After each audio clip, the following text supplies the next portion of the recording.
IOC के president mister Thomas बाख, IOC के सम्मानित सदस्य, सभी इंटरनेशनल स्पोर्ट्स फेडरेशंस, भारत के नेशनल फेडरेशंस के सभी रिप्रेजेंटेटिव्स, देवी और सज्जनों, 140 करोड़ भारतीयों की तरफ से आप सभी का इस विशेष आयोजन में मैं स्वागत करता हूं, अभिनंदन करता हूं। इंटरनेशनल ओलंपिक एसोसिएशन का ये 141वां सेशन भारत में होना बहुत ही खास है। 40 साल बाद भारत में IOC का सेशन होना हमारे लिए बहुत गौरव की बात है। फ्रेंड्स, अब से कुछ मिनट पहले ही भारत ने अहमदाबाद में दुनिया के सबसे बड़े स्टेडियम में बहुत ही शानदार जीत दर्ज की है। मैं टीम भारत को, सभी भारतवासियों को इस ऐतिहासिक जीत की बधाई देता हूं।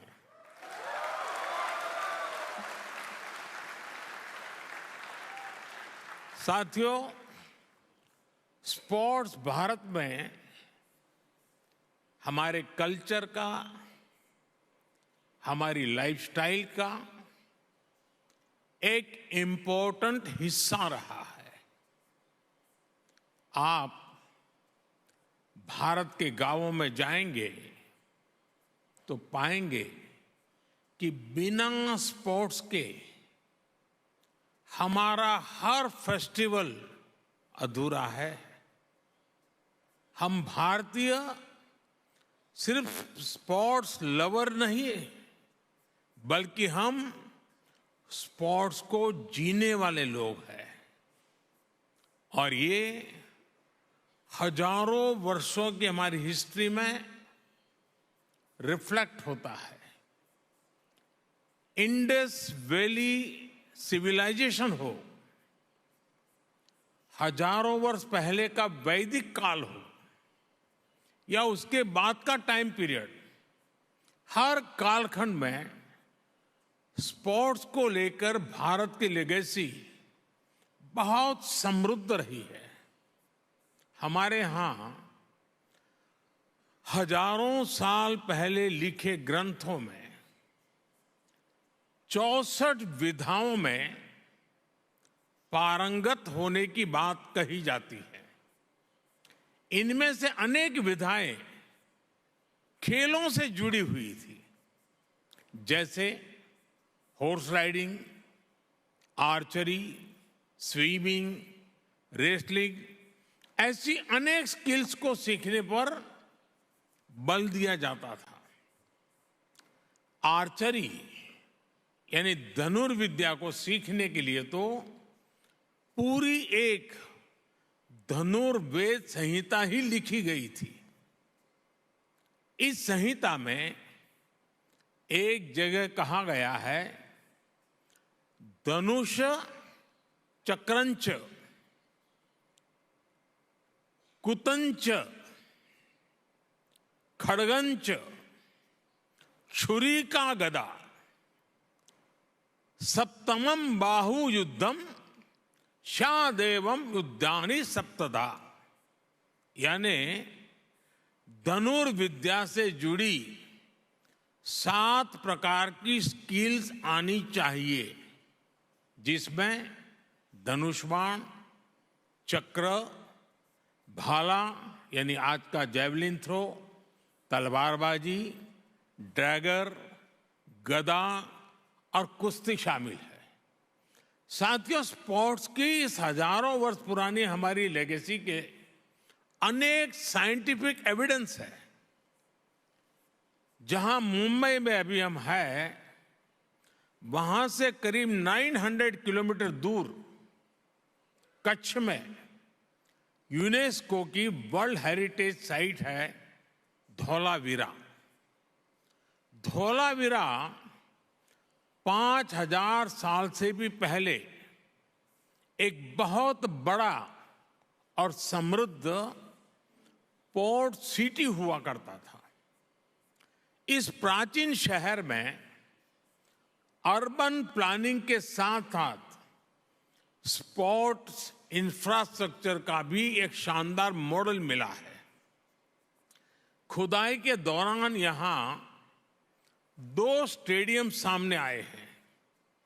इनमें से एक तो दुनिया का सबसे पुराना और उस समय का दुनिया का सबसे बड़ा स्टेडियम है। 5000 साल पुराने भारत के स्टेडियम में एक साथ 10,000 लोगों के बैठने की कैपेसिटी थी। भारत की एक और एंशियंट साइट राखीगढ़ी में भी स्पोर्ट्स से जुड़े स्ट्रक्चर्स की पहचान हुई है। भारत की ये विरासत पूरे विश्व की विरासत है। फ्रेंड्स, स्पोर्ट्स में कोई लूजर नहीं होता। स्पोर्ट्स में सिर्फ विनर्स और लर्नर्स होते हैं।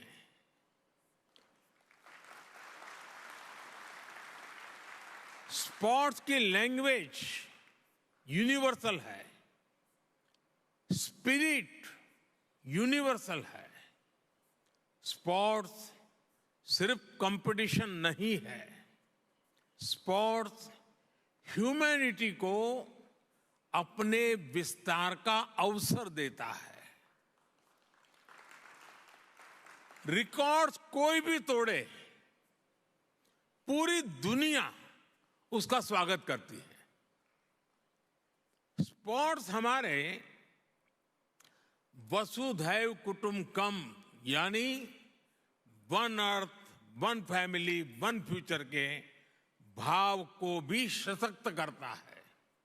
इसलिए हमारी सरकार हर स्तर पर खेल को बढ़ावा देने के लिए पूरी प्रतिबद्धता से काम कर रही है। खेलो India university games, Khelo India youth games, Khelo India winter games, member of parliament sports competition और जल्द आयोजित होने वाले खेलो इंडिया पैरा गेम्स इसके उदाहरण हैं।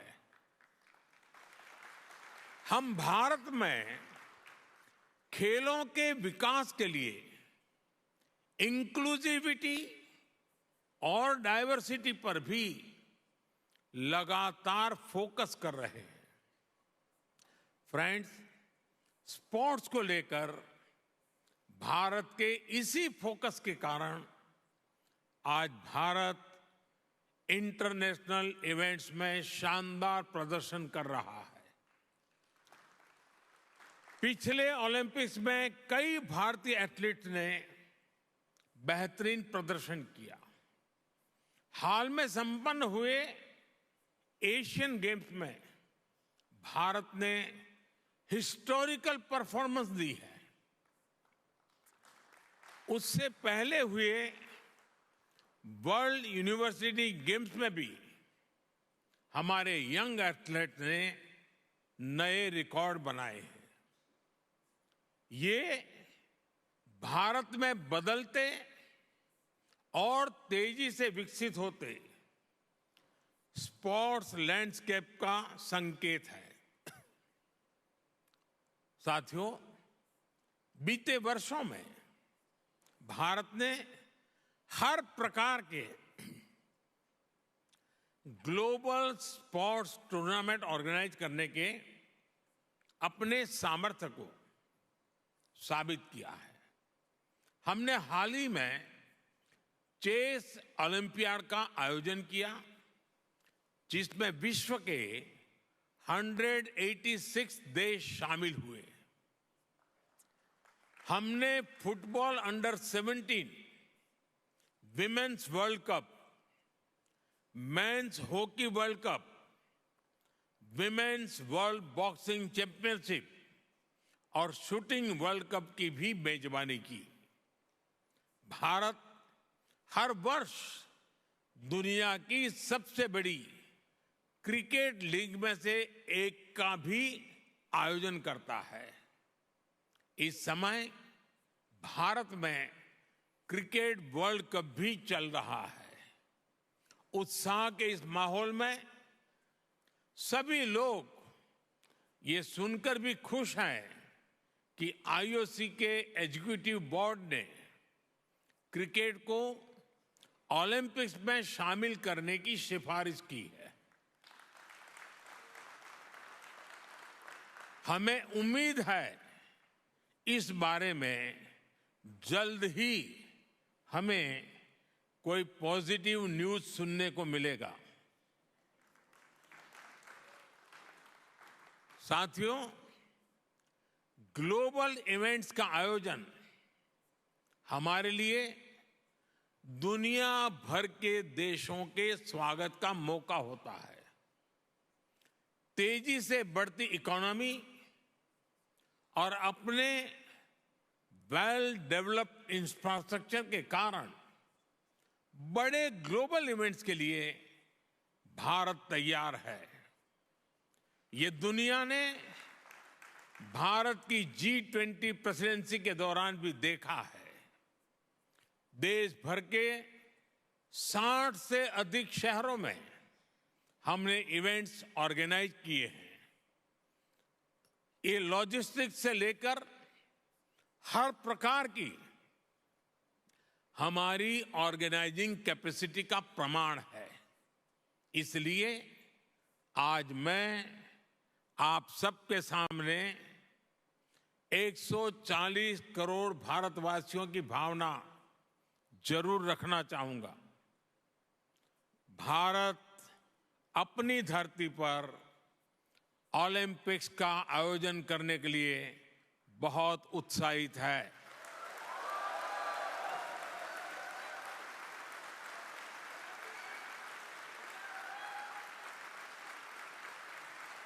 साल 2036 में भारत में ओलंपिक्स का सफल आयोजन हो, इसके लिए भारत अपने प्रयासों में कोई कमी नहीं रखेगा।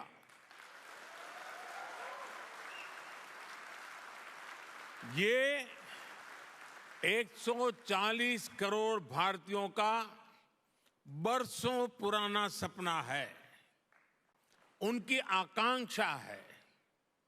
इस सपने को अब हम आप सबके सहयोग से पूरा करना चाहते हैं और 2036 ओलंपिक्स से भी पहले भारत साल 2029 में होने जा रहे यूथ ओलंपिक्स की मेजबानी करने को भी इच्छुक है।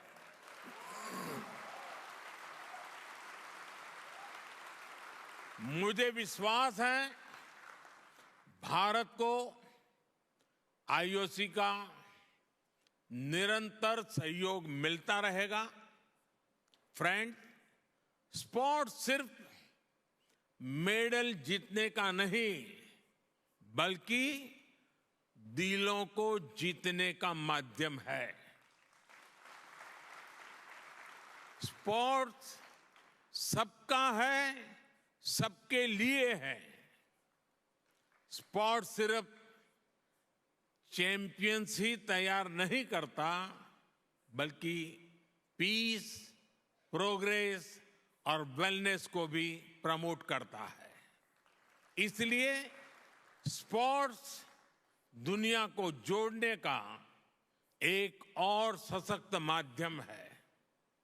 मैं ओलंपिक्स के मोटो को फिर आपके सामने दोहराऊंगा, faster, higher, stronger together. IOC के 141वें सेशन में आए सभी अतिथियों का, अध्यक्ष थॉमस बाक का और सभी डेलीगेट्स का मैं फिर से हृदय से धन्यवाद करता हूं। आने वाले कुछ घंटों में आपको अनेक महत्वपूर्ण फैसले लेने हैं। I now declare this session open.